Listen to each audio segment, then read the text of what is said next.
Single billionaire young man abandons his pregnant fiancée at the hospital. Years later, he finds a homeless woman selling candy with triplets identical to him. Logan Bennett always knew he was different from other boys. While they played video games, he studied financial reports. While they went out to parties, he attended business meetings. By the time he was 28, he already ran an empire most people would spend a lifetime trying to build. "You were born for this, Logan." His father's voice had echoed in his mind since childhood. Feelings are luxuries men like us cannot afford. And Logan believed that until he met Emily Carson. Emily worked as a nurse at the hospital, where Logan was admitted after a car accident. She had something he had never seen before: genuine kindness. She didn't treat him like billionaire Logan Bennett. To her, he was just another patient in need of care. "You need to rest," she said the first night, adjusting his pillow. "Your money isn't going anywhere." Logan laughed. No one had ever spoken to him like that. 3 months later, they were engaged. For 2 years, Logan lived something he never thought possible. Emily made him laugh at silly things, made him want to come home early, made him dream of a life that wasn't only about profits and losses. But Logan's father watched everything with growing disapproval. "This girl is making you weak," William Bennett said during a tense dinner. "You're losing focus. Competitors are gaining ground." "I'm happy, Dad." "Happiness doesn't pay the bills, Logan, and it certainly doesn't build empires." Emily tried not to be bothered by William's hostility. She knew Logan loved her. That should be enough. But the constant pressure from her future father-in-law began creating cracks in their relationship. Logan came home increasingly stressed. Meetings ran late into the evening. Weekends were consumed by emergencies that always seemed to happen at the worst time. "You're becoming just like him," Emily said one night, after Logan cancelled her birthday dinner for the 3rd time. "Don't say that." His response was sharper than he intended. "Then prove me wrong." But Logan couldn't.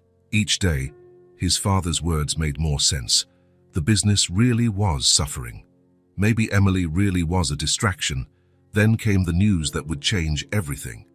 Triplets. The doctor smiled as he pointed to the ultrasound screen.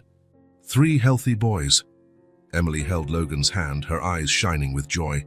"Can you believe it? 3. Logan forced a smile, but inside, panic took hold. 3 children. 3 responsibilities. 3 reasons he would never again be able to fully focus on work. That night, William Bennett didn't have to say anything. He just looked at his son with an expression that said, "I warned you." 3 kids, Logan. Do you have any idea what that means? It means I'm going to be a father. It means your life is over. You'll be a slave to crying babies, diapers, and medical bills. Meanwhile, your competitors will leave you behind. Emily will help me. Emily is a nurse, Logan. She earns in a year what you spend in a week, and now she'll have to stop working to care for 3 babies. You'll be supporting 4 people, all by yourself. His father's words echoed in Logan's head for weeks. He began to look at Emily differently, noticed how she was already planning the nursery, buying baby clothes, talking about schools. "Don't you think we're rushing things?" he asked one day. "What do you mean?" "Maybe we should wait, see how things develop." Emily stopped folding the baby's clothes. "Logan, I'm 7 months pregnant. There's no more time to wait." "I know, it's just that 3 children are a lot of responsibility." "A responsibility we'll share. Together." But Logan didn't feel ready to share anything. He felt trapped. When Emily went into labor 2 weeks early, Logan was in a crucial meeting. His secretary interrupted to deliver the news. "Mr. Bennett, your fiancée is at the hospital. The babies are on the way." All eyes in the room turned to Logan. Important investors were waiting for his decision on a multi-million-dollar deal. Across town, Emily needed him. "Continue the meeting," Logan said, surprising everyone. "I'll catch up with you later." But he didn't go straight to the hospital. First, he stopped at home, then at the office to review some documents. By the time he finally arrived at the hospital, it was late at night. Emily was alone in the room, exhausted yet radiant, holding 3 tiny babies. "They're perfect," she whispered. "Noah, Levi, and Eli, our boys." Logan looked at the three sleeping faces and felt nothing. Or rather, he felt fear. Fear he wouldn't be a good father. Fear he'd fail. Fear his life would never be the same. "Where were you?" Emily asked, noticing his distant expression. "Work. An emergency." Emily said nothing, but something in her eyes changed. Logan saw the hurt there, even if she tried to hide it. In the days that followed, things only got worse. Emily tried to care for 3 newborns alone while recovering from childbirth. Logan appeared at the hospital only briefly, always with an excuse to leave soon. "They cry a lot," he commented one day, visibly annoyed. "They're babies, Logan. That's normal." "I couldn't sleep all night." Welcome to parenthood. But Logan didn't want to be welcomed. He wanted his old life back. On the 4th night, everything fell apart. Logan arrived home after another stressful day and found a missed call from Emily. When he called back, she was crying. "Eli won't stop crying. I think he has a fever. Noah can't latch properly, and Levi..." She sobbed. "I don't know what to do, Logan. I need you here. I have an important presentation early tomorrow. Logan, our children need you. I need you. Emily, you're a nurse. You know how to take care of babies better than I do." The silence on the other end of the line was deafening. "Are you saying you're not coming?" Logan closed his eyes. "I'll try to stop by later." "Try?" He hung up without answering. That night, Logan had a conversation that would change everything. "You made the right choice," William said, pouring himself some whiskey. "Emily needs to understand you have bigger responsibilities. She said the boys are sick. Babies get sick. It's part of life. But if you run off every time, you'll never get any work done. Maybe she's right. Maybe I should be there." "Logan," his father's voice became more severe, "I raised you to be a leader. Leaders make tough decisions. You can be a mediocre father or an exceptional businessman, but you can't be both." Those words poisoned Logan's mind. For days, he avoided the hospital. When he finally showed up, Emily barely looked at him. "They're being discharged today," she said, emotionless. "Great, we can go home." "No, Logan. I'm going home, with them." "What do you mean?" Emily finally faced him. "You made it clear where your priorities lie, and it's not with us." "Emily, don't be dramatic." "Dramatic?"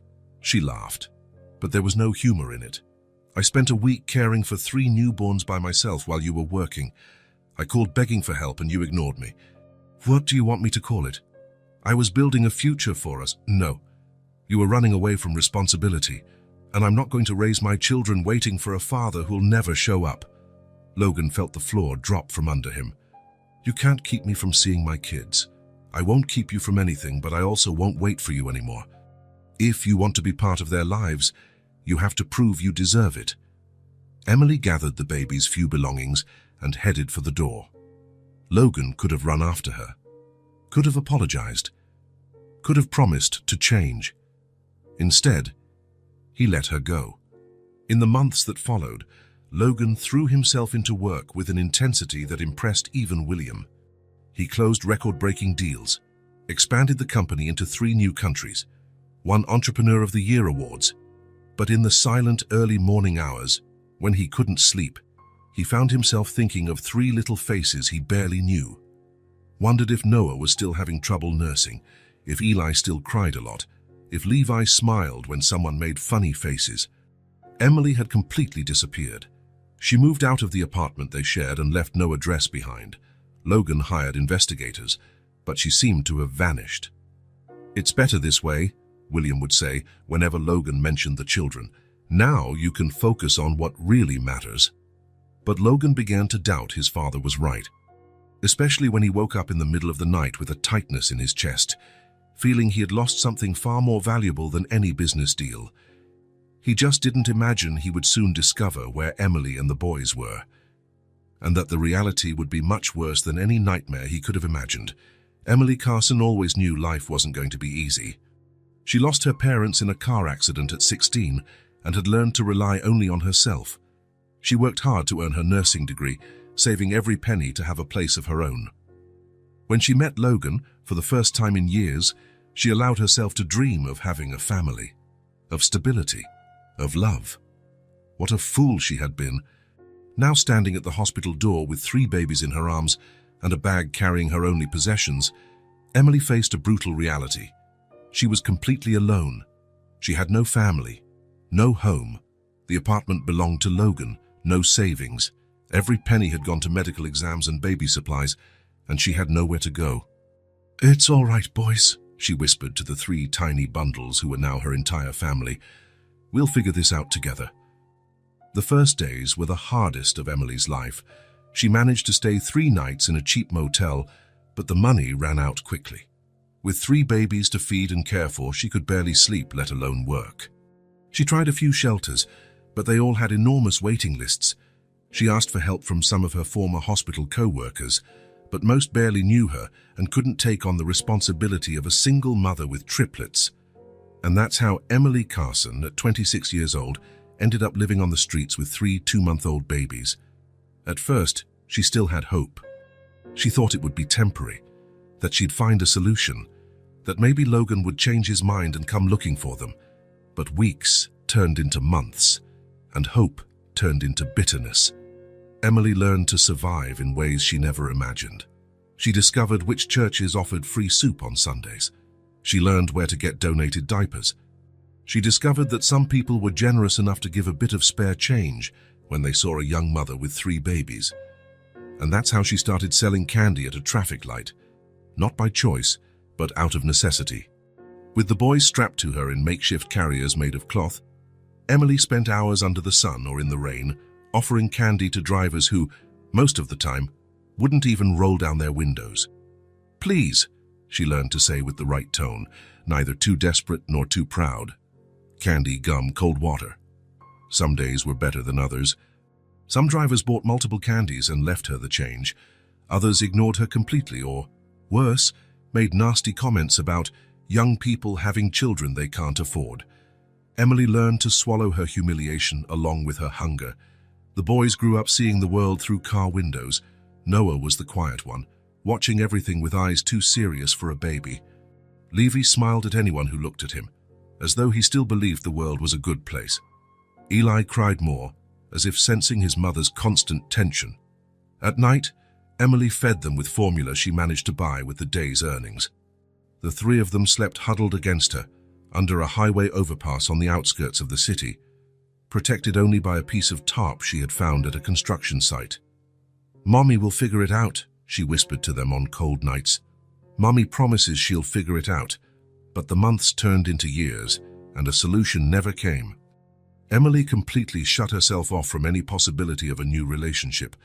When men approached, either to help or for other reasons, she immediately pushed them away. Love had become a forbidden word in her vocabulary. Love was Logan promising to always be by her side and then abandoning her at the moment she needed him most. Love was believing in a future that never existed. Love was pain, and Emily Carson swore to herself she would never feel that pain again.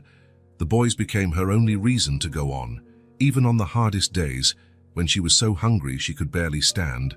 Emily found the strength to smile at them, to make up stories, to make them believe that living under a bridge was some kind of big adventure. "Look, Noah," she'd say, pointing at the stars. "They're diamonds in the sky. One day, Mommy will get some for you." Noah, even though he was little, seemed to understand they were just stories. But Levi clapped his hands, excited, and Eli settled down, as if his mother's words were a balm for his small worries. 5 years passed like this. 5 years of daily struggle. 5 years of constant humiliation. 5 years of a woman who once believed in love, learning the only person she could depend on was herself. Emily had no idea that, on the other side of the city, Logan Bennett had become an even richer and more successful man. She didn't know that sometimes he woke up in the middle of the night thinking of her and the children he had abandoned. All Emily knew was that she had 3 boys to protect and would do anything, absolutely anything, to keep them safe, even if that meant spending the rest of her life selling candy at a traffic light, with her heart sealed against any possibility of love. Because for Emily Carson, love wasn't enough. It never was, and it never would be again. Traffic had been stuck for almost half an hour. Logan drummed his fingers on the steering wheel of his black Audi, irritated by the delay. An important meeting waited for him, and he hated being late. 6 years as the absolute CEO of Bennett Enterprises had only made him more impatient. "How much longer?" he asked his driver, checking his watch for the third time in 5 minutes. "Hard to say, sir. There's been an accident on the main avenue. The authorities are redirecting traffic." Logan exhaled heavily, picking up his phone to notify someone about his delay. His life was measured in minutes. Time was money, and he wasted neither. The light turned red for the third time, and Logan raised his eyes from the phone, tired of waiting. That's when he saw it. A woman who was far too thin, wearing worn-out clothes and her hair in a messy bun, was selling candy among the cars. But that wasn't what caught his attention. It was the 3 children beside her. 3 identical boys around 6 years old, with dark hair and intense blue eyes. The same blue eyes he saw every day in the mirror, the same features he recognized from childhood photos his mother kept. "Stop the car," he ordered, without taking his eyes off the scene. "Sir, stop the car now!" The driver pulled over abruptly. Logan got out without thinking, leaving the door open, ignoring the angry horn behind him. The world around him disappeared. Only those 4 people a few yards away existed. His steps were automatic, as if something pulled him forward. As he got closer, details became sharper. The boys' faces were miniature replicas of his own as a child. The shape of the chin, the arched eyebrows, even the way they furrowed their brows while watching the cars. The woman had her back turned, giving change to a driver. One of the boys noticed Logan first and nudged his brother. The 3 stared at him, curious, as if seeing something familiar in a stranger. Then the woman turned around. Emily. Time froze. Her eyes, which once held so much life and hope, now looked dull, tired, marked by deep, dark circles. Yet, when she recognized him, something flashed in them. It wasn't joy. It was pure anger. "Emily," was all Logan could manage, her name coming out as a strangled whisper. She stepped protectively in front of the boys in a fierce, instinctive move, like a lioness defending her cubs. Her body, once soft and curvy, was now angular, bony, marked by hardship. "You have no right to look at them," she said firmly, not yelling but with an intensity that struck him like a slap. Logan wanted to speak, to explain, to understand, but the words wouldn't come. One of the boys, the most serious-looking one, tugged at the hem of Emily's faded t-shirt. "Mommy, why does that man look like us?" The innocent question fell between them like a stone. Emily didn't answer her son, keeping her eyes fixed on Logan, as though she could force him away by sheer will. Her hands, Logan noticed, trembled slightly. Are they my children?" Logan finally asked, though he already knew the answer. The resemblance was undeniable. "No," Emily replied, with cutting coldness. "They're my children, only mine." She gathered the remaining candy into a battered plastic bag and took 2 of the boys by the hand. The third clung to her skirt, staring at Logan with childish curiosity. "Let's go, boys, it's getting late." "But we barely sold anything today," protested one of them, the one who seemed more talkative. "You said we need to buy medicine for Eli." The mention of the medicine made Emily hesitate, and Logan saw worry cross her face. He noticed that one of the boys, presumably Eli, had a dry, repetitive cough. "I can help," he offered, pulling his wallet from inside the pocket of his tailored Italian suit jacket. "Please, let me—" "We don't want your money," Emily cut him off, so fast and furious that Logan actually stepped back. "We don't want anything from you." "Emily, please." "I just want to talk." 6 years too late to talk, Logan." Hearing his name on her lips felt strange, like a song not heard for a very long time. For an instant, Logan saw the Emily from before, the kind nurse who stole his heart, the woman who made him believe he could be more than William Bennett's son. But traffic started moving again. Impatient horns blared. The world rushed back in, shattering the moment. "I have to go," Emily said, already pulling the boys away. "Wait, how can I find you?" Logan advanced, desperate not to lose them again. Emily glanced over her shoulder one last time.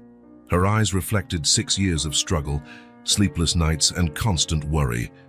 How you can't? And then they were gone, blending into the crowd, leaving Logan standing on the sidewalk, feeling more lost than he ever had in his life. The man who controlled $1 billion empire couldn't control the storm of emotions inside him. Mr. Bennett, the board has been waiting for 20 minutes.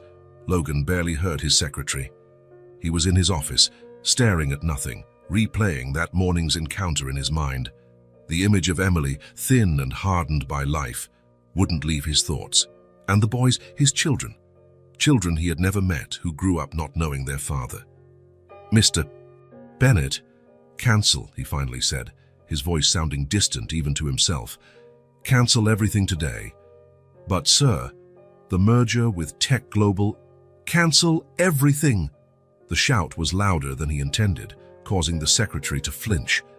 Logan took a deep breath, running his hands over his face. I'm sorry, Sandra. A personal emergency has come up. It's urgent. The secretary, long accustomed to his demanding demeanor, only nodded and left. Logan picked up the phone and dialed a number he hadn't used in years. Frank, Logan Bennett, I need your services. Today, it's a matter of life and death. Frank Williams was the best private investigator in the city. Expensive, discreet, and efficient. Logan had hired him before to investigate competitors and close tricky deals, never for personal matters. 3 hours later, Frank was in his office, a man in his 50s, with eyes that seemed to see right through people. I want you to find Emily Carson, Logan said bluntly. And 3 boys, triplets, 6 years old. Frank raised his eyebrows. Any connection to you? Does that matter? It helps my job to know what I'm dealing with. Logan hesitated, twirling a pen between his fingers. They're my children. Frank showed no surprise. He simply jotted something down in his battered notebook. Last known address. No idea. I saw her today selling candy at a traffic light near 42nd Street and 5th Avenue. Describe her appearance and the children. Logan described Emily, thinner than he remembered, longer hair, simple worn-out clothes, and the boys. With details even he was surprised he had noticed. How one seemed shy, always behind the others. How another had a little bandage on his knee and wouldn't stop fidgeting. How the third wouldn't let go of his mother's hand and had that persistent cough. I want everything about them, Logan concluded, leaning forward. Where they live, how they live, what they need. Everything, Frank. This could take a few days. If she has no fixed address, you have until tomorrow. Logan opened a drawer and removed a thick envelope. Consider this an advance. There will be more when you bring me concrete information. Frank gave a humorless smile, taking the envelope without checking its contents. Your money, your rules, any other instructions? Logan thought for a moment. Yes. Be discreet. I don't want her knowing she's being watched, and don't approach the children. After Frank left, Logan spent the rest of the day pacing the office like a caged animal. He called his father 3 times, hanging up before the call connected. What would he say? That he had found the children he abandoned, that the woman he left in the hospital was now selling candy on the street. William Bennett had died 2 years earlier, leaving everything to Logan. In his final months, consumed by an aggressive cancer, he'd confessed he regretted the way he had lived, always putting business above family. Don't make the same mistakes, were his last words. Logan thought he was making peace with the past, taking full control of the company, expanding the business to 3 continents. But now he realized he was only running away, filling every minute so he wouldn't think about 3 little faces he had never met, their birthdays he never celebrated, their first words he never heard. His phone rang in the middle of the night. It was Frank. I found them, Mr. Bennett. Where? You're not going to like what I have to say. It was raining when Logan arrived at the location Frank had given him, an abandoned overpass in a poor section of the city, an area known for crime and poverty. He told his driver to park a safe distance away and walked alone, shielded only by an expensive umbrella that looked absurdly out of place in such desolation. The rain fell heavily, forming puddles on the broken sidewalks. There weren't many people around at that hour, close to midnight, making it easier for Logan to move unnoticed. The smell of trash and open sewage churned his stomach. The overpass stretched above a polluted river snaking through the city. Beneath it, hidden from passing cars, lay a small makeshift camp.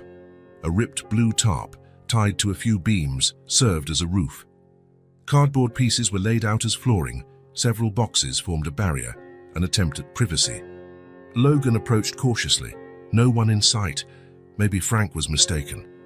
Then he saw them. Under the tarp, sleeping on the cardboard, were Emily and the three boys, all huddled together for warmth, covered by a single thin blanket that was soaked at the edges where the rain reached.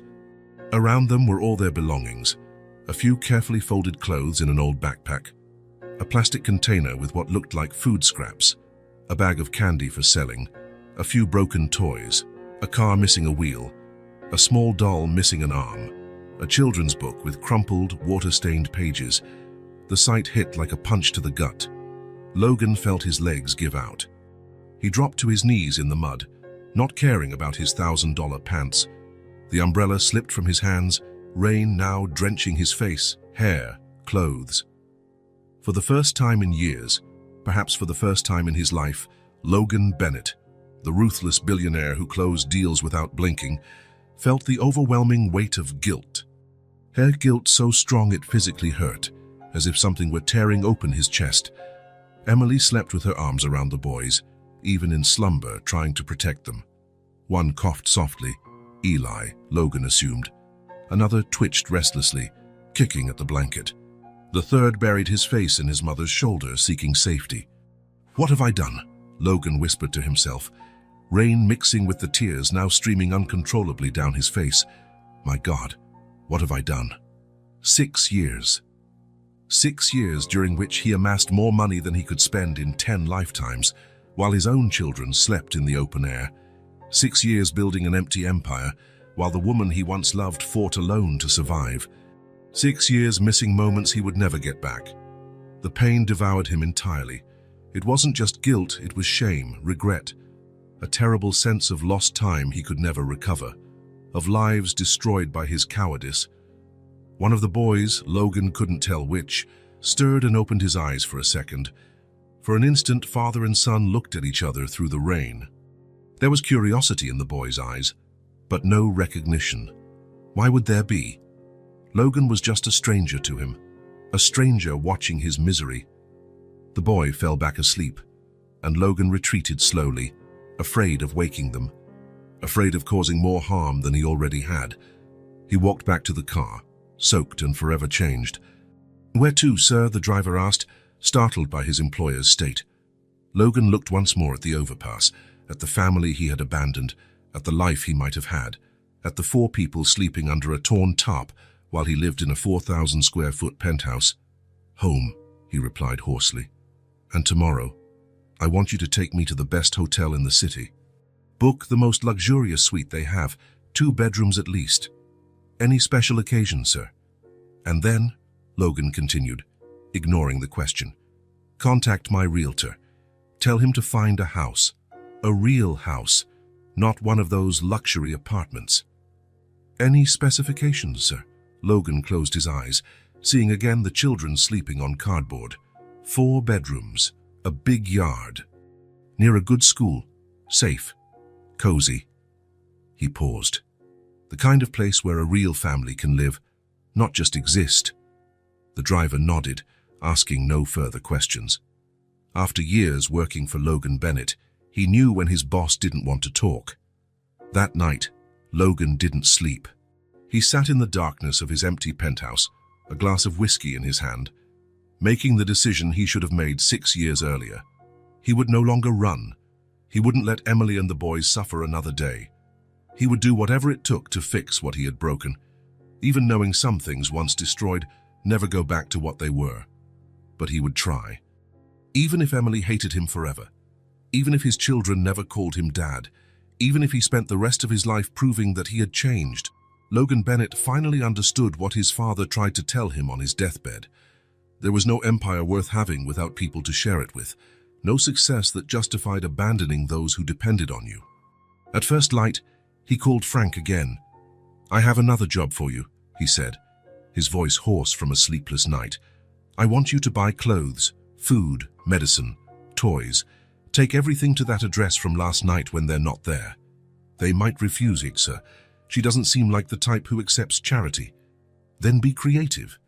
Leave it as if it came from a church or some organization. I don't want them to know it's from me, not yet. It was only the beginning, the first step in a long journey of redemption. Logan knew it wouldn't be easy. Knew Emily had every right to reject him, that she might never forgive him. And Frank, he added before hanging up, I want you to reserve the presidential suite at the Grand Plaza Hotel. Indefinitely. Be ready to take them there anytime. You plan to get them off the streets? Logan looked out the window at the city waking below. I plan to do much more than that. He hung up and stared at the phone for a long moment. Then he opened his desk drawer and took out a small unyellowed envelope. Inside was the only photo he'd kept of Emily, the two of them smiling in a park before everything went wrong, before he proved he was exactly like his father. For the first time in his life, Logan Bennett wasn't thinking about himself. He was thinking about 3 little boys sleeping in the cold, and the brave woman who protected them alone when he was too much of a coward to stay.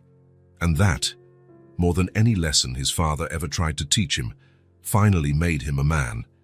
3 days had passed since Logan discovered where Emily and the boys were living, 3 days in which he could barely work, eat, or sleep. The image of them sleeping under that torn tarp haunted him constantly. On the first day, he had Frank drop off a simple package, new blankets, some non-perishable food, and 3 identical teddy bears. Nothing fancy, nothing that would stand out. On the second day, it was clothes for the boys, pants, shirts, jackets, and shoes.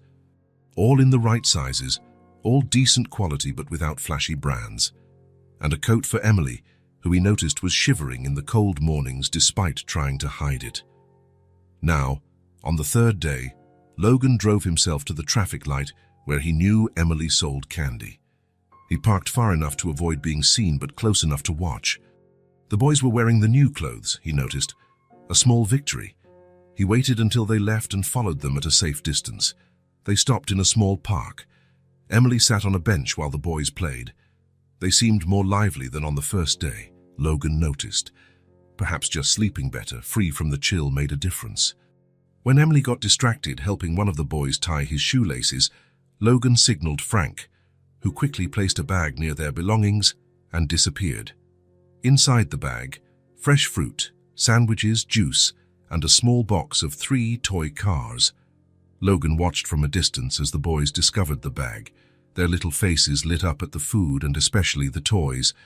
One of them, Logan guessed Noah, the most serious, looked around warily as if searching for whoever had left the gifts. Emily also looked around, narrowing her eyes. For a moment, Logan thought she might see him, but he was well hidden. This routine continued for a week. Every day, Logan left something new. Always food, sometimes clothes, small toys for the boys. A thicker blanket, a first aid kit, a children's book. Emily never threw anything away, but Logan could sense her reluctance. She inspected every item carefully before letting the boys use it, smelled the food, checking if it was spoiled, examined the seams of the clothes, as if looking for something hidden. On the 8th day, Logan decided to take a risk. He left a larger bag than usual. Along with the usual food, there was an envelope with money. Not much. He knew Emily would reject a large sum, but enough for medicine, enough for a motel room on rainy nights. It was a mistake. When Emily found the envelope, her face hardened. She looked around angrily, then tore it to shreds, letting the wind carry the pieces away. Logan felt his heart sink. He had miscalculated. The next day, he went back to the previous routine, leaving only food and essentials. But Emily was now on high alert. She started returning to the overpass by different paths, constantly glancing over her shoulder. It was on the 10th day that she finally saw him. Logan was leaving a bag of fruit when he heard her voice behind him. "So it's you." He turned slowly. Emily was alone, arms crossed, in a defensive posture. The boys were nowhere in sight. "Where are the children?" Logan asked, surprised to see her without them. "Left them with a friend." Her curt answer showed she didn't trust him enough to say more. "What do you think you're doing?" "Trying to help." You think you can buy the kids' affection with a few pieces of fruit. Her voice was sharp, but Logan detected something else beneath it. Exhaustion. Deep exhaustion. I'm not trying to buy anything, Emily. 6 years, she said, stepping closer. 6 years you never looked for me, never cared if we were alive or dead. And now you show up with gifts as if you're some good Samaritan. Logan swallowed hard. I know I did everything wrong. I know I don't deserve forgiveness. Then why are you here? Because I want to help, not for me, for them. Emily let out a bitter laugh. Helping now is easy, isn't it? Now that they can walk and talk and feed themselves. Now that they survived the hardest part. Where were you when Eli had pneumonia at 2? When Noah cried from hunger? When Levi had such a high fever, I thought I'd lose him. Every word was a knife in Logan's chest. He had no answers, only guilt. You're right, he finally said. I have no excuses. I just don't want them to be in need anymore. Emily was silent for a moment, studying him. Her eyes, once full of fury, now only showed exhaustion. The kids do like the fruit, she admitted at last, her voice softer. It's been a while since they've had anything fresh. Logan felt a flicker of hope. So I can keep bringing it. Do whatever you want. I can't stop you. It was a reluctant permission, but it was something. Logan nodded, not daring to ask for more. Emily turned to leave, but paused. They asked who was leaving the gifts. I said it was someone who wanted to help. What did they think about that? A small smile appeared at the corner of Emily's mouth, the first he'd seen in years. Levi said it must be Santa Claus practicing for Christmas. Eli thinks it's an angel, Noah. She hesitated. Noah thinks it's you. Logan's heart skipped a beat. What did you tell him? That you wouldn't know where to find us? Emily adjusted her bag on her shoulder. But he's observant, always has been. He saw you that day at the traffic light and hasn't forgotten. Logan wanted to ask more, but Emily was already leaving. He let her go, understanding that every little step was a victory. In the following weeks, the routine continued. Logan brought food, clothes, toys. Emily didn't confront him again, but sometimes she left little signs that she knew it was him. A short note about something the boys needed, a single piece of fruit set aside as if for him. The boys began smiling more. Even Noah, the most serious, now ran and played with more energy. Eli coughed less. The medicine Logan had left seemed to be working. Levi, always the most upbeat, invented stories about the secret friend leaving gifts. Emily stayed watchful, always on guard, always protective. But Logan noticed small changes. She seemed less tense, a bit less thin. Sometimes, when she thought no one was looking, he saw her smile as she watched the boys playing with something he had left. It was a fragile beginning, a delicate balance between her pride and his guilt, between a past they couldn't change and an uncertain future. Emily still hadn't forgiven him. She might never forgive him. But for the first time in 6 years, there was a small bridge being built across the chasm separating them. A bridge made of fresh fruit, simple toys, and children's smiles. And for now, that was enough. Summer arrived in the city with full force. The humid, suffocating heat covered everything like a blanket that was far too heavy. It was the kind of morning where the asphalt seemed to melt under your feet, and the air conditioning in passing cars became an enviable luxury. Emily woke up earlier than usual. Her body ached, but that was nothing new. She had been living with pain for so long that she barely noticed anymore. What worried her was the dizziness she'd felt since the night before.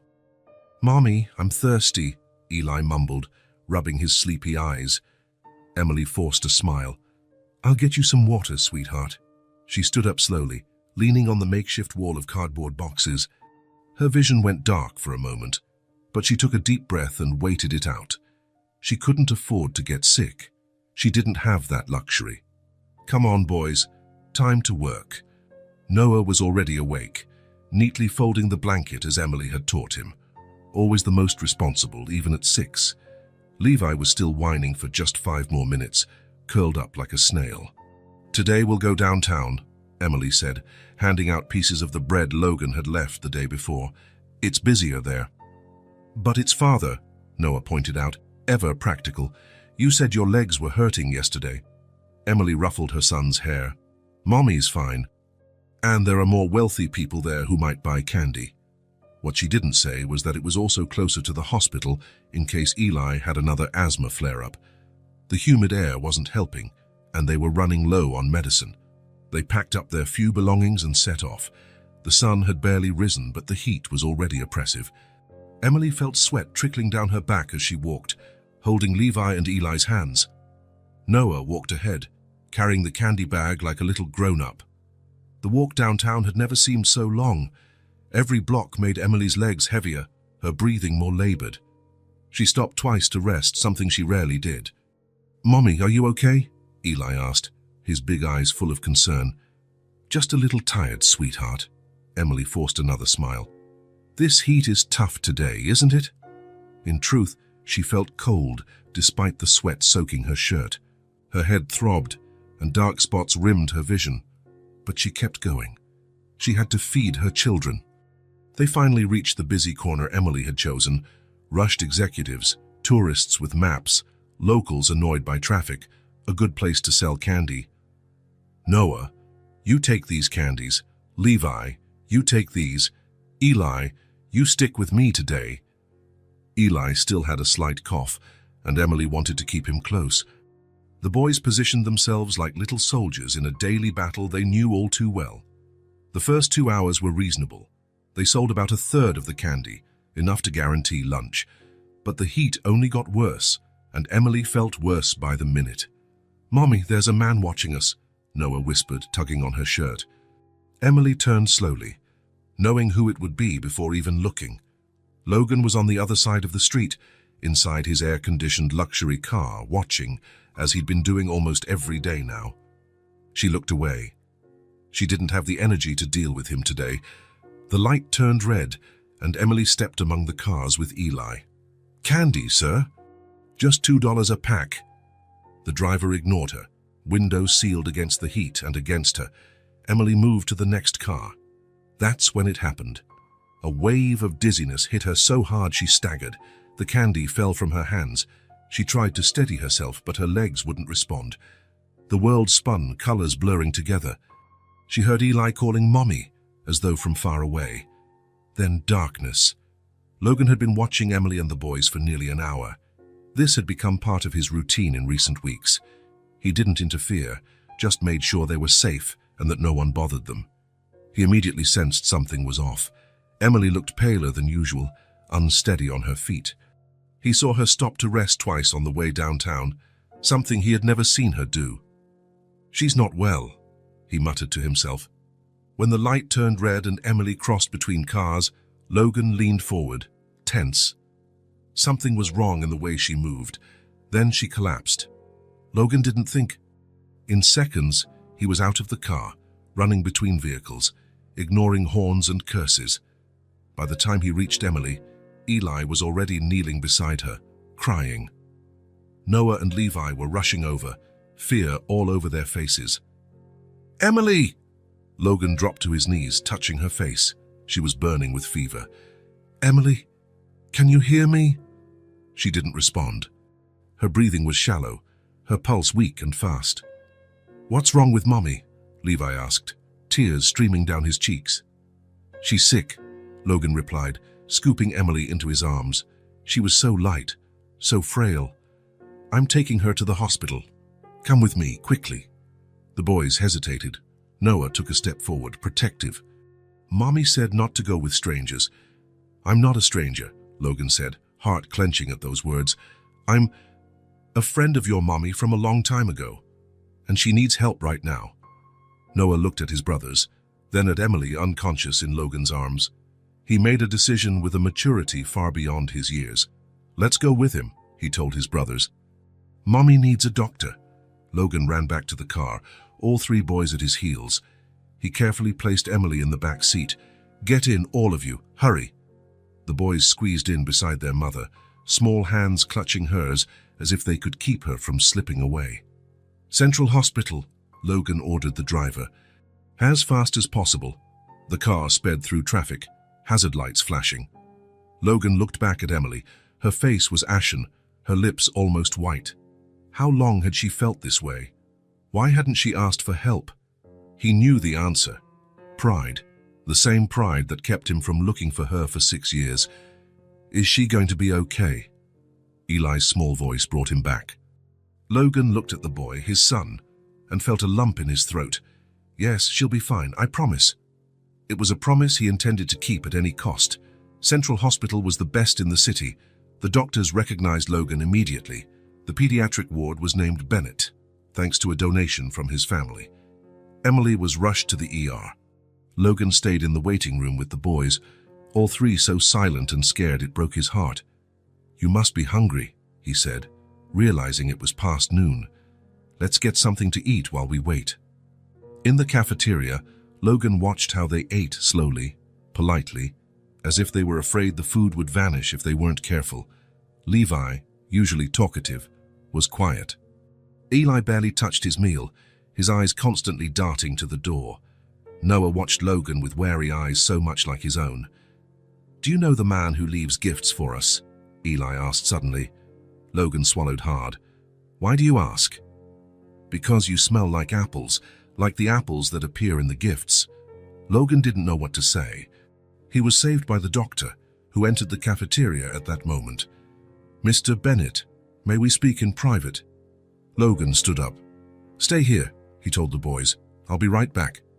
He followed the doctor to a quiet corner. "How is she?" "She's stable, but the situation is concerning. Severe malnutrition, severe anemia, signs of chronic exhaustion. She's dehydrated and has the beginning of a lung infection. Her body just gave out." Logan closed his eyes for a moment. "Will she recover?" "With proper treatment, yes. But she'll need rest, adequate nutrition, medication, and frankly, a better place to live." "She'll have it all," Logan said. "Can I see her?" "She's still unconscious, but yes, you can go in." Room 302, Logan returned to the boys. "Your mum's going to be okay, but she needs to rest in the hospital for a while. Do you want to see her?" 3 little heads nodded in unison.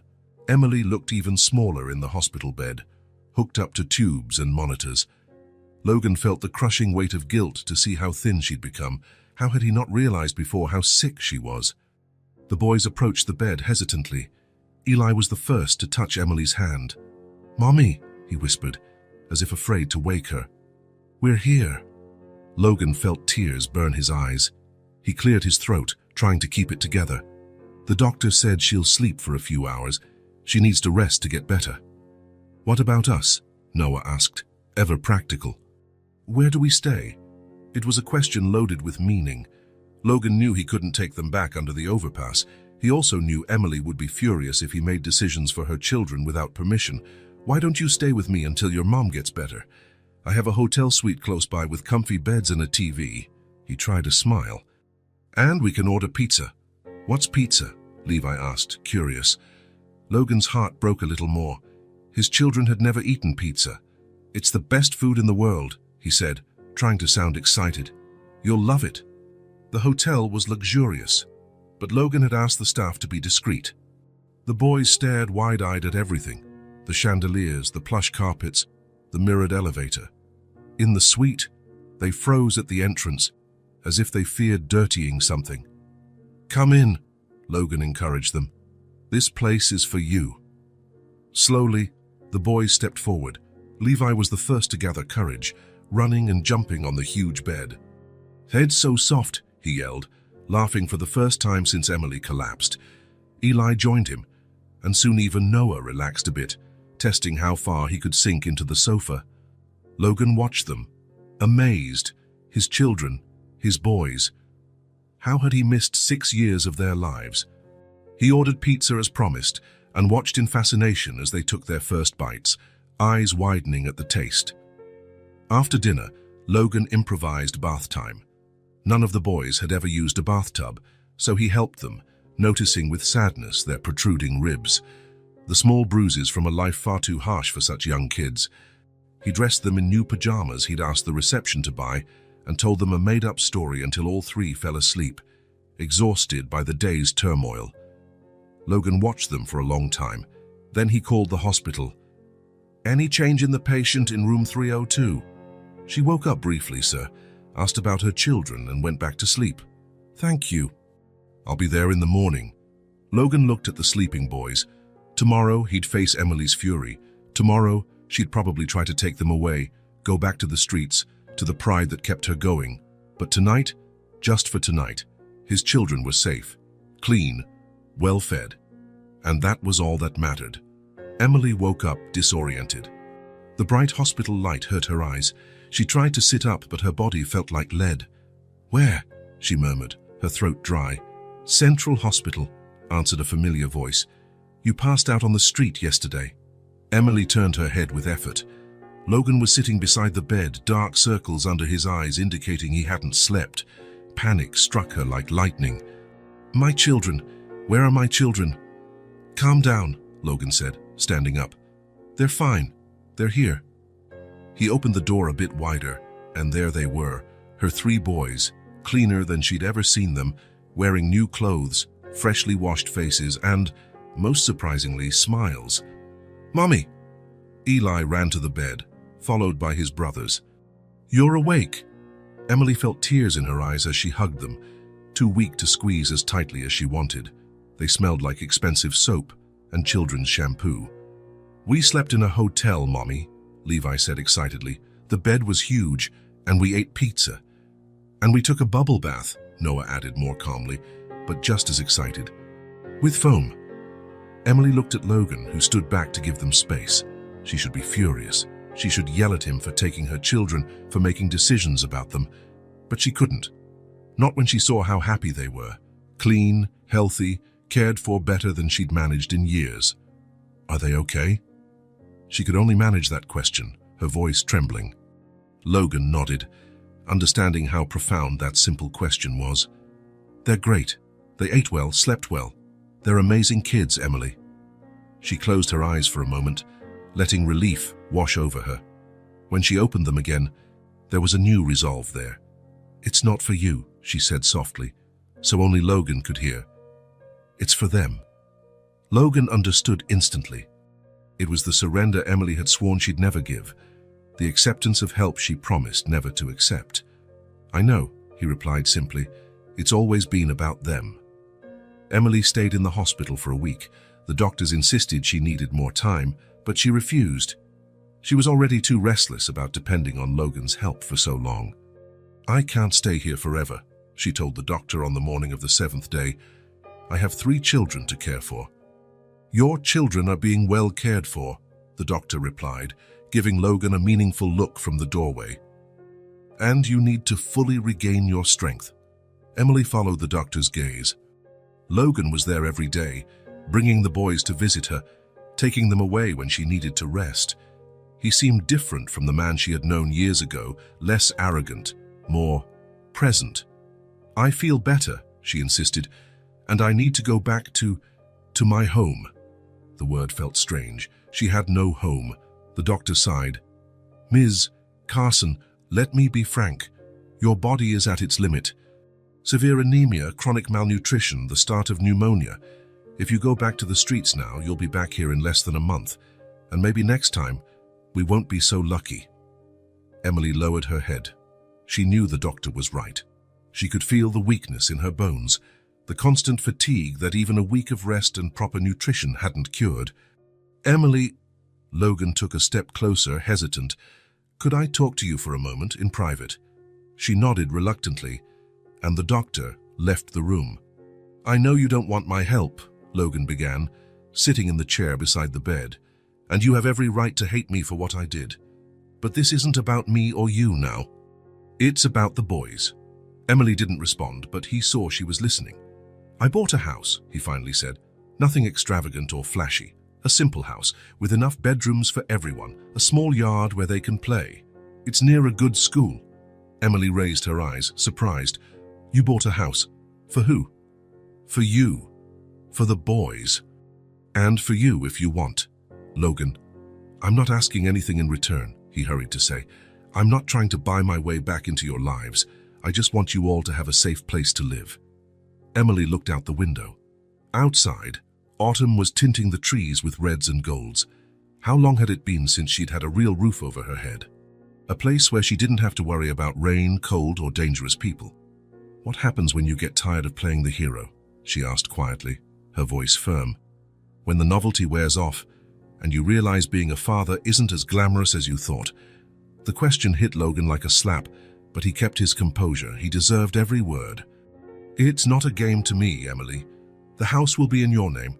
The boys need stability, safety. They need a home." Emily closed her eyes for a moment.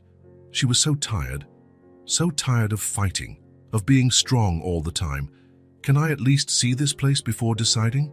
Logan smiled and relieved. "Of course. Actually, the boys are already there. I thought they'd like to get it ready for you."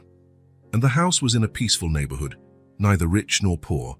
Simple homes with small gardens, trees lining the sidewalk, a community park a couple of blocks away. The taxi stopped in front of a two-story structure, painted a soft shade of blue. There were flowers planted outside and a small porch with a swing. "This is it," Logan said, paying the driver. Emily looked out the window apprehensively. It looked like the kind of house she used to dream about when she was younger, the kind of place where kids could grow up happy. "Come on," Logan encouraged, opening the taxi door. "They're waiting."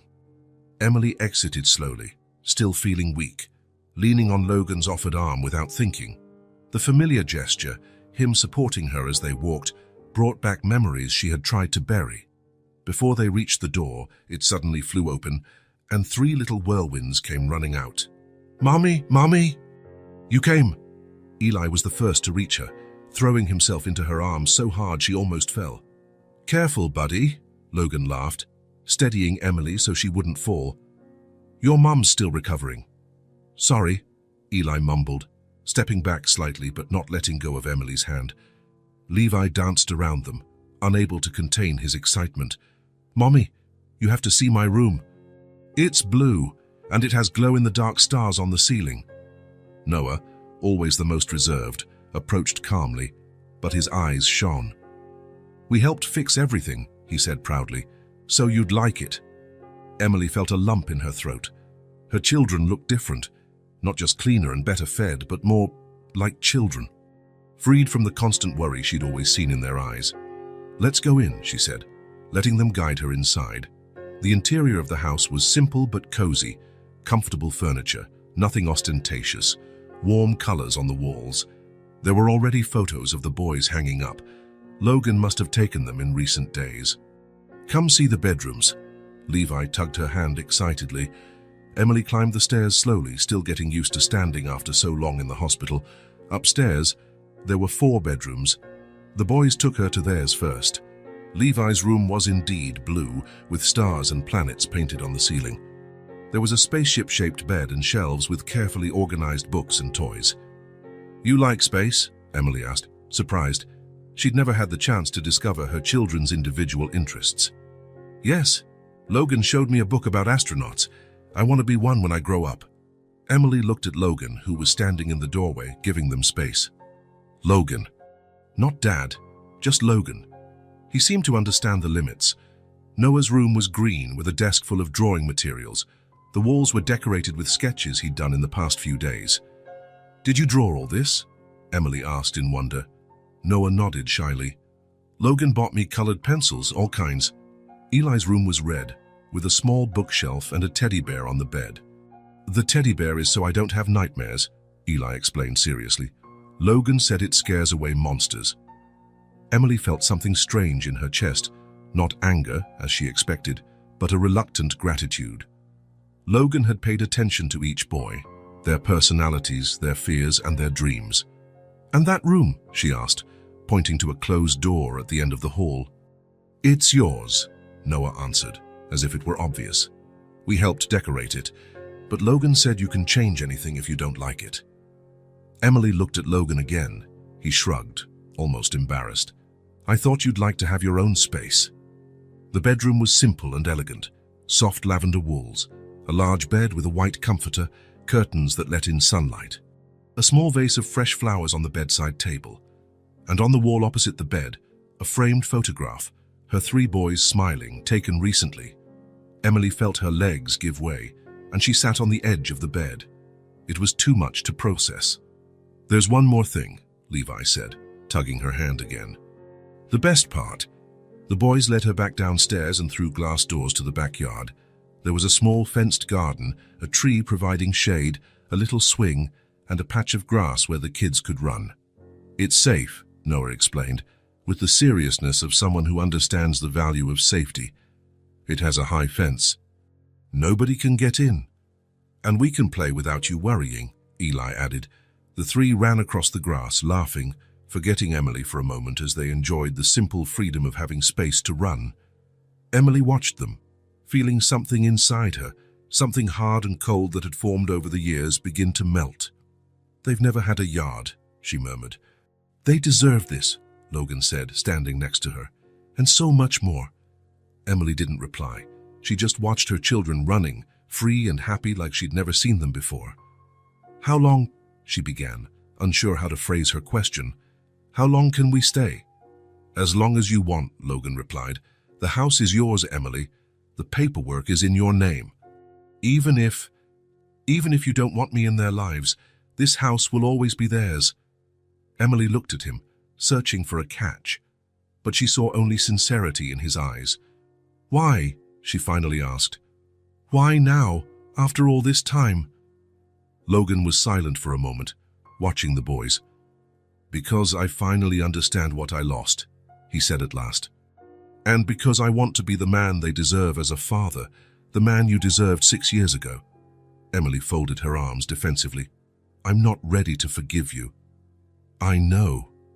And I'm not sure if I ever will be." "I know that too." Emily sighed, feeling the weight of the last few years, of the constant struggle. They need stability. "A home. Yes, we'll stay," she said finally. "For them, not for you, not for me, for them." Logan nodded, accepting the terms. "That's all I ask." The first weeks in the new house felt strange to Emily. After so long living day to day, fighting just to survive, the idea of having a safe place and guaranteed meals felt almost unreal. She still woke up at night, panicked, thinking she was under the overpass in the rain. She still saved leftovers, unable to throw away what remained, storing it for hard times. Logan noticed these habits but never commented. He kept a respectful distance, visiting regularly but never staying too late. He brought groceries, toys for the boys, books, always discreet, never flaunting his wealth. Gradually, a routine took shape. The boys started attending a good local school. Emily, I'm still recovering physically, spent her days caring for the house, relearning how to live a normal life. Logan came by almost every afternoon. Sometimes he helped with homework. Other times he just played with the boys in the yard. He never pushed Emily for longer conversations, respecting her space and time. Noah was the first to warm up to Logan. The quiet, observant boy discovered Logan could draw. One day, Emily found them at the kitchen table, heads together over sheets of paper. Logan showing Noah how to draw a dragon. "Look, Mommy," Noah beamed, showing her the drawing. "Logan taught me how to make the scales." Emily smiled, a genuine smile, the first in a long time. "It's beautiful, sweetheart." Next was Levi. Fascinated by adventure stories, he discovered Logan could invent wonderful tales about pirates and hidden treasure. Soon he was sitting on Logan's lap every evening, begging for just one more story before bed. Eli, always the most cautious of the three, took longer. But Logan was patient.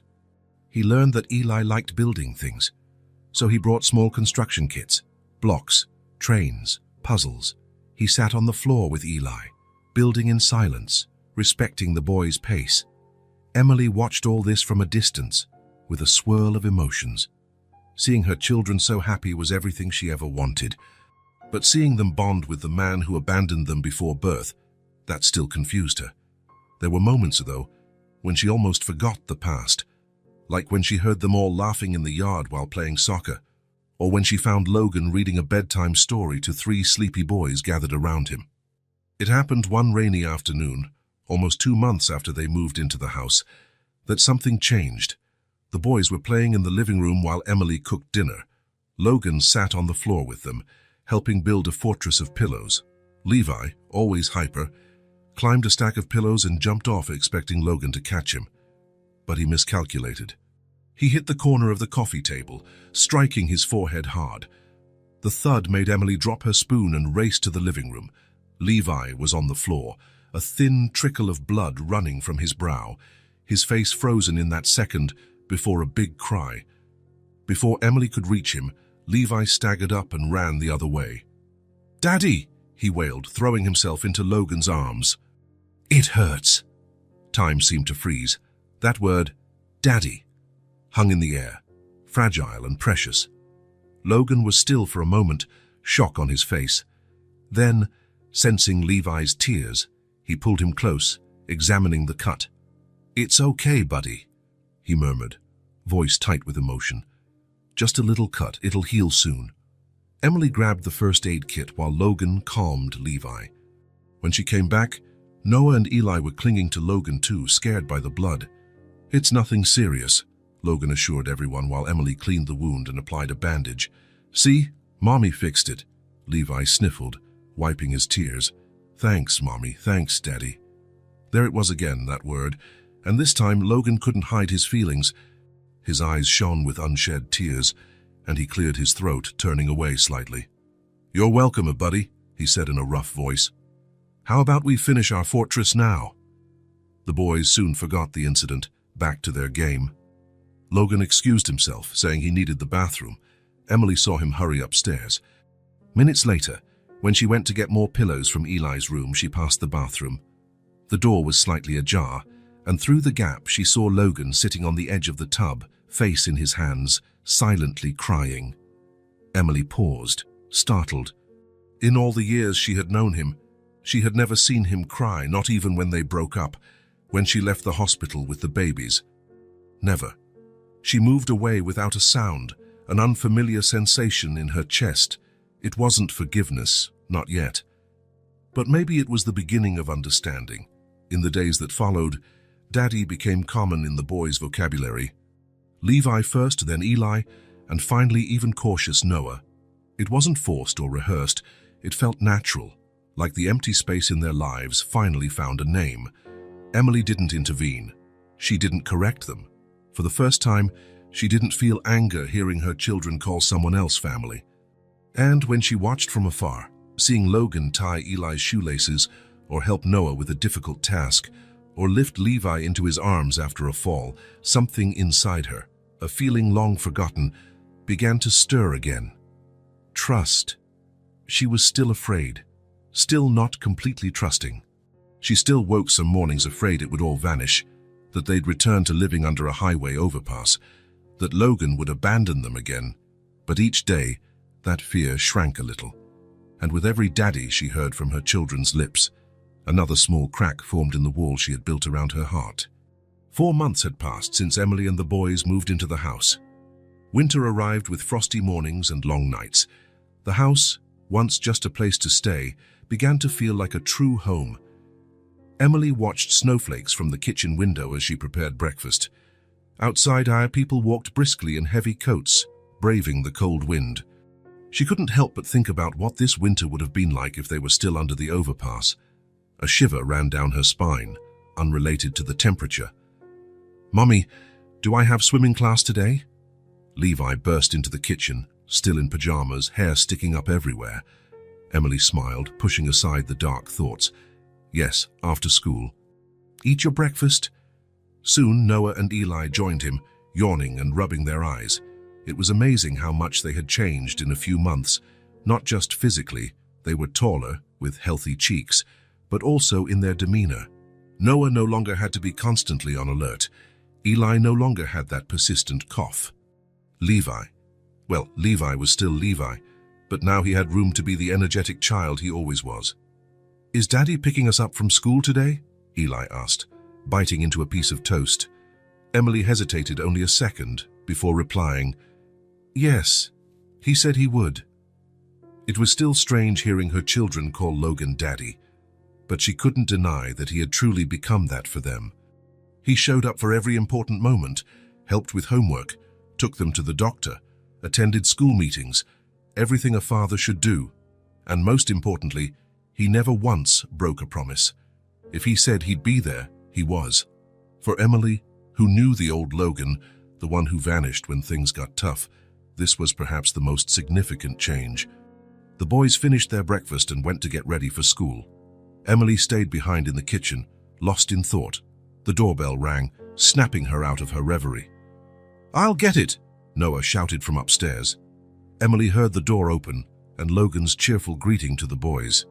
She took a deep breath, preparing to see him. Even after months, she still felt a confusing mix of emotions whenever he was around. Logan appeared in the kitchen doorway, carrying Eli piggyback. "Good morning," he said, slightly out of breath from their game. "I came early to help get the boys to school. It's snowing pretty hard." Emily nodded, thankful for the help. "Thanks. They're almost ready." Logan set Eli on the floor, ruffling his hair. "Go finish getting ready, buddy. I need to talk to your mom for a minute." Eli ran off, and Logan stepped closer, looking a bit uneasy. "Is everything okay?" Emily asked, noticing his tension. "Yes, He hesitated. "I was wondering if you'd be free tonight." "After the boys go to sleep?" Emily raised an eyebrow, surprised. "Why?" "I need to talk to you. About some things." There was a seriousness in his tone she wasn't used to hearing. For a moment, her old fear resurfaced. Was this when he would say he was tired? That playing family was over? "Nothing to worry about," Logan quickly assured her, reading her expression. "Just some things I should have told you a long time ago." Emily nodded slowly. "Okay, they're usually asleep by 8. I'll come by around 9. Then, thank you." The rest of the morning went by normally. Logan helped drive the boys to school, then headed to work. Emily spent the day organizing the house, shopping for groceries, finally picking the boys up from school when the snow let up. But all day, Logan's words echoed in her mind. What was so important? So serious? That evening after dinner, the boys' bath and story time, Logan called to say goodnight, as he always did when he wasn't around. Emily finally had a moment to herself. She looked in the bathroom mirror. She was different from the woman who had sold candy at a traffic light just a few months earlier. Her face was no longer so gaunt, her hair shone with health, and her eyes no longer had that constant fearful look. But inside, she still carried the scars of 6 years of struggle and abandonment. The doorbell rang at exactly 9. Emily took a deep breath and went to answer. Logan stood there, snowflakes on the shoulders of his dark coat. He held a small box in his hands. "May I come in?" he asked, almost shyly. Emily nodded, stepping aside. "The boys are already asleep." Logan removed his coat and hung it up. He followed Emily into the living room, where a low fire crackled in the fireplace. He had thought of everything when he bought this house, knowing how Emily always felt cold. "Would you like some tea?" Emily offered, feeling oddly formal with the man she once knew so intimately. "No, thank you. He looked down at the box in his hands, then held it out to her. "This is for you." Emily accepted it cautiously. It wasn't a wrapped present, just a simple cardboard box. She opened it gently. Inside were photographs. Dozens of them, printed on glossy paper. Pictures of the boys taken over the past weeks and months. Noah focused on his drawings, Levi mid-jump at the park, Eli sleeping, clutching his teddy bear. The three together, laughing, playing, living. "I thought you might like these," Logan said softly. "I know you missed a lot of moments when you were on the streets. Moments when taking photos was impossible." Emily flipped through them, a lump in her throat. So much love captured in those images, so much of each child's unique personality. "Thank you," she murmured, surprised by the kindness of this gesture. Logan sat on the opposite couch, leaning forward with his elbows on his knees. There was a tension in his shoulders Emily hadn't seen before. "That's not the only reason I came," he said after a moment. "I came because I think you deserve to know the truth. All of it." Emily carefully placed the photos back in the box, giving him her full attention. "What truth?" Logan ran his hands over his face, a weary gesture that made him look older than his 30-something years.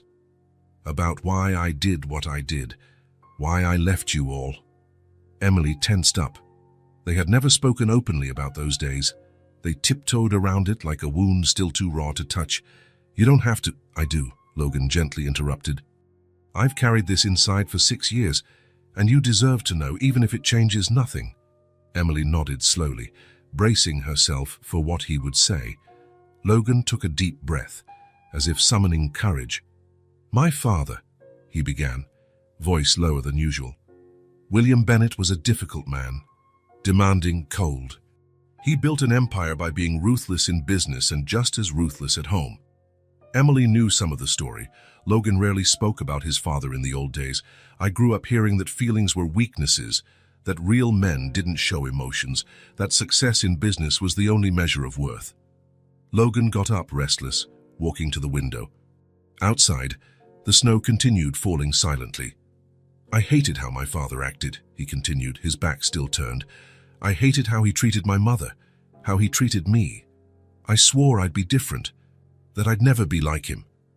He let out a bitter, humorless laugh. "And in the end, I became exactly like him. Cold, distant, obsessed with work. I put success, money, his approval above everything else, above you, above our children." Logan turned to face her, and Emily saw something new in his eyes, pure vulnerability. "When we found out it was triplets, I panicked. 3 babies at once felt impossible. And my father kept saying my life was over, that you were a distraction, that kids were just a burden holding me back." Emily felt a wave of anger at those words. "So you chose to believe him?" "Yes," Logan admitted, voice filled with shame. "And it was the worst decision of my life, the most cowardly." He walked back to the couch, sitting closer to her this time. "When you went into labor, I was in a big meeting. I thought it was important at the time. Now I realize nothing that day was more important than being by your side." Emily remembered that day vividly. The pain, the fear, the crushing loneliness. "I got scared. I ran. I thought you'd be better off without me since I clearly wasn't ready to be a father." Logan shook his head, disgusted with himself. "But I was wrong. Terribly wrong. I missed my children's growth, their first steps, their first words. And you—" His voice broke. "You suffered because of me. I should have supported you from the start. Instead, I left you alone when you needed me most." Emily felt tears forming, but she refused to let them fall. She had promised herself years ago she would never cry over Logan Bennett again. "Why are you telling me this now?" she asked, struggling to keep her voice steady. Logan raised his eyes to meet hers. "Because these last few months, I've learned more about being a man, about being a father, than I have in my entire life. And I learned it from them, Noah, Levi, Eli, and from you." He leaned forward, words coming quickly now. "My father died 2 years ago. On his deathbed, he told me he regretted everything, how he lived, how he raised me. He said not to make his mistakes. Back then, I thought it was just a dying man's ramblings. Now I understand what he meant." Logan paused, swallowing hard. "I don't want to be his reflection. I don't want my kids growing up believing money and power are more important than family. I want them to be proud of me, not ashamed. I want to be there for them. I want—" His voice faltered again. "I want to be worthy of every daddy they say." The silence that followed seemed to vibrate with the intensity of his confession. Emily felt her chest tighten with conflicting emotions, old anger for the abandonment, reluctant gratitude for his recent help, and something else she wasn't ready to name. "Why did it take so long?" she finally asked. 6 years, Logan. 6 years you never cared if we were alive or dead." Logan closed his eyes, pain clear on his face. "I have no excuses, only explanations, which I know aren't enough. At first, I told myself it was better this way, that you'd move on, find someone better. Then, the more time passed, the harder it felt to look for you. The shame, the guilt." He studied his hands. "When I finally built up the courage to search for you, you disappeared. No one knew where you went. I hired investigators, but it was like you vanished." "Because I was on the streets," Emily said, her voice hard. "Because I had nowhere to go after you abandoned us." Logan nodded, accepting the accusation. "I know there's nothing I can say or do to erase what happened, the damage I caused. the years I lost. I can only try to be better now. For them, and if you'll let me, for you too." Emily was silent for a long moment, processing everything she'd heard. Part of her wanted to scream at him, to throw in his face every cold night, every missed meal, every humiliation she endured because of his cowardice. But another part, a part she tried to ignore, saw the sincerity in his eyes, the real change in his actions over the past few months. "They love you," she said finally. "You've become the father they always wanted." "And you?" Logan asked, hesitant. "Do you think you could ever forgive me?" Emily got up, needing distance. She walked to the fireplace, watching the flames dance. "I haven't forgotten what you did," she said deliberately. "The scars are still here. They probably always will be." She turned to face him. "But I see who you're trying to be. Not for me, but for them. And that means something." Logan waited, barely breathing, sensing there was more to come. "You have your chance now, Logan. You'd better honor it. Because if you hurt them again, if you disappear from their lives the way you did before..." She didn't need to finish the threat. "I understand," he said, standing up as well. "And I promise I won't let them down. Or you." Emily nodded, feeling a weight lift from her shoulders, not completely, but enough to breathe easier. "It's late," she said, quietly indicating the conversation was over. Logan got the hint. He picked up his coat and walked to the door. Before leaving, he turned around once more. "Thank you for listening, for letting me be a part of their lives." Emily didn't reply, but she held his gaze. There was a silent understanding between them now. It wasn't forgiveness, not yet. But maybe it was the beginning of something new, something built on truth instead of illusions. After Logan left, Emily went back to the living room and picked up the box of photographs. She examined each picture carefully, her children's smiles, the sparkle in their eyes, the security that now surrounded them. 6 years of pain wouldn't vanish overnight, but maybe, just maybe, they could start building a future where that pain wasn't the center of everything. Spring arrived gently, bringing flowers to gardens and a new lightness to the family that, a few months earlier, had seemed impossible. It wasn't a sudden change, just small moments accumulating, transforming everyone's dynamic. After that night, Logan opened his heart. The barriers didn't disappear completely, but became less impenetrable. Emily began smiling more around him. Sometimes she saved a bit of dessert just for him, small gestures but meaningful. The boys, now almost 7, were thriving. Noah, still the most serious, proved to be an excellent student. Levi channeled his boundless energy into sports and theater. Eli, the most sensitive, revealed a surprising musical talent, singing with a voice that moved everyone. On a sunny April morning, as Emily prepared coffee, Logan arrived earlier than usual. He looked like he'd had a restless night, but there was a determined glint in his eyes she hadn't seen before. "Did something happen?" she asked, handing him a cup. "I made a decision last night," Logan replied, taking the coffee. "I'm leaving Bennett Enterprises." Emily almost dropped her cup. "What? I'm stepping down completely. I already spoke to the board this morning. I'm selling my shares." Emily stared at him, confused. The company had been everything to Logan, or so she thought. "Why?" "Yesterday I missed Noah's science fair because I was stuck in a teleconference with investors in Tokyo." She remembered Noah had asked for his father several times, looking expectantly at the school door. His disappointment when he realized Logan wasn't coming was something Emily preferred to forget. "When I got home last night," Logan continued, "I found his project on the kitchen table, a perfect solar system. He left a note, for Dad to see when he has time." Logan set his cup down, eyes shining with determination. "That's when I realized I was following exactly in my father's footsteps, placing the company above all else, missing moments that never come back. I don't want my kids growing up writing notes to a dad who never has time," he concluded. "I don't want to be just a weekend figure." "But the company was everything to you," Emily said, still trying to wrap her mind around it. "Your father's legacy." "My father's legacy almost destroyed our family," Logan said firmly. I won't let it keep separating us." "So what will you do?" Logan smiled, looking suddenly lighter. "I'll be a father, full-time, and maybe, one day, I'll start something new, something smaller, more meaningful.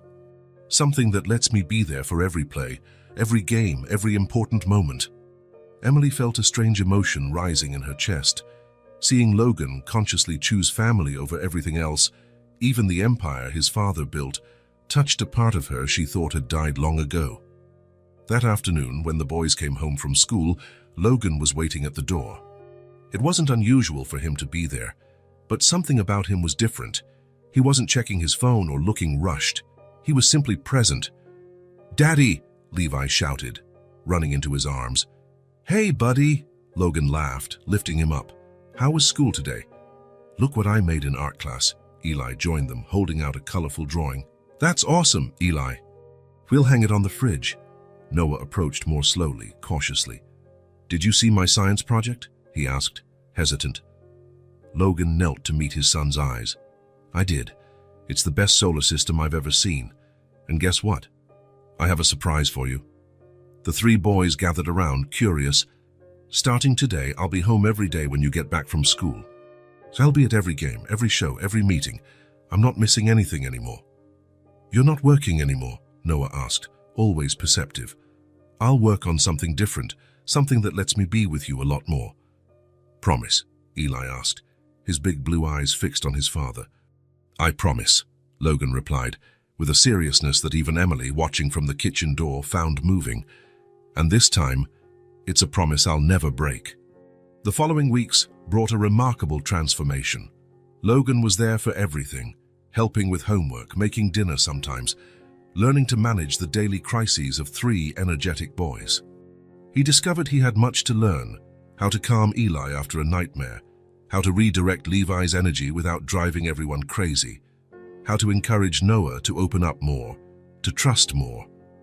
There were difficult moments, of course, nights when Logan felt lost without the strict structures of his old life, days when patience ran thin with the non-stop demands of three children. Times Emily found him staring out the window, looking distant. But those moments grew rarer, replaced by new ones, flashes of pure joy Logan had never experienced in boardrooms or while signing big deals, like the first time he taught the boys to ride bikes, or when he helped Noah build a volcano for the science fair, or simply sitting on the living room floor, building pillow forts and telling stories about dragons and knights. Emily watched these changes with a mix of surprise and something she still hesitated to call hope. There were moments she found herself looking at Logan, really looking and seeing not the man who abandoned her, but the man he was becoming, the father her children deserved. The boy's birthday dawned bright and sunny. They'd planned a simple picnic in the park, nothing extravagant, just family gathered, homemade cakes, one for each boy with their favorite flavors, and presents chosen with care. Emily spread out a large blanket on the grass while Logan helped the boys set up a mini cricket game. Their laughter echoed through the park, genuine and carefree. "Mommy, look!" Levi shouted, hitting the ball with surprising strength for his size. "I see, sweetheart," Emily replied, arranging the sandwiches she'd prepared. It was a normal day for many families, a simple Sunday picnic, but for them it represented something profound: normalcy. The normalcy they had never had. After eating, the boys ran off to play with other kids. Logan and Emily remained sitting on the blanket, watching in comfortable silence. "They're happy," Logan commented, watching the three little whirlwinds race across the grass. "Yes," Emily agreed. "Happier than I've ever seen them." Another moment of silence, this one charged with unspoken meaning. "What about you?" Logan finally asked, turning to face her. "Are you happy, Emily?" The question surprised her, not because of what it was, but because of its direct simplicity. How long had it been since anyone asked if she was happy? Emily looked at her children playing, at the bright blue sky above, at the man beside her, the man who had hurt her deeply, but who was now, day by day, trying to fix what he'd broken. "I'm learning to be happy again," she replied honestly, "and that's already more than I ever thought possible." Logan nodded, understanding. He placed his hand on the blanket, not demanding, just offering, After a moment of hesitation, Emily put her hand over his. It was the first time in 7 years they touched like this by choice, not by necessity. "I forgive you," she said softly, surprising them both. "Not because you deserve it or because the past can be erased, but because you chose to stay. And because they need both of us together." Logan closed his eyes for a moment, absorbing the weight of those words. When he opened them again, they glistened with tears. "Thank you," he said simply, giving her hand a gentle squeeze. It wasn't a fairy tale ending. There were no guarantees the path ahead would always be smooth. The scars of the past were still there, and might always be. But in that moment, sitting under the spring sunshine, watching their children play, Logan and Emily discovered something precious: the love that remained. The love that, despite everything, had survived, changed, tested, wiser perhaps, but still there, like an ember that had never fully gone out. The boys came running back, faces flushed and grinning, interrupting the moment. But the connection remained. Emily's and Logan's hands still joined on the picnic blanket. "Present time," Levi announced, always eager. Emily smiled, watching the excitement in all three. While Logan handed out the carefully wrapped boxes, she thought about how life can change in unexpected ways. 7 years ago, under a freezing overpass, holding 3 newborns, Emily had sworn she would never trust Logan Bennett again, never open her heart to love, never believe in promises. Now, as Eli hugged Logan tightly, thanking him for the new guitar, as Noah proudly showed off his new telescope, as Levi jumped for joy at his new complete soccer uniform, Emily realized that the human heart has a surprising capacity to heal, to forgive, to love again. A new family had formed, not perfect, not without scars, but whole. And as the sun began its slow descent on the horizon, bathing them in a golden light, Emily understood that some stories deserve a second beginning, a true restart, without illusions of perfection, but with something far more valuable: real love. The kind of love that knows pain, that understands sacrifice, and that chooses, nevertheless, to stay. Because in the end, it's not perfect love that holds a family together. It's imperfect love, tested and still surviving the storms. The love that stays when it would be easier to leave. The love that builds, day after day, a home where there was once just a house. And that love, the love that remained, was more than enough. If this story touched your heart, subscribe to the channel and turn on notifications so you don't miss the next ones. Leave a like, because it helps this story get recommended to more people. See you in the next story.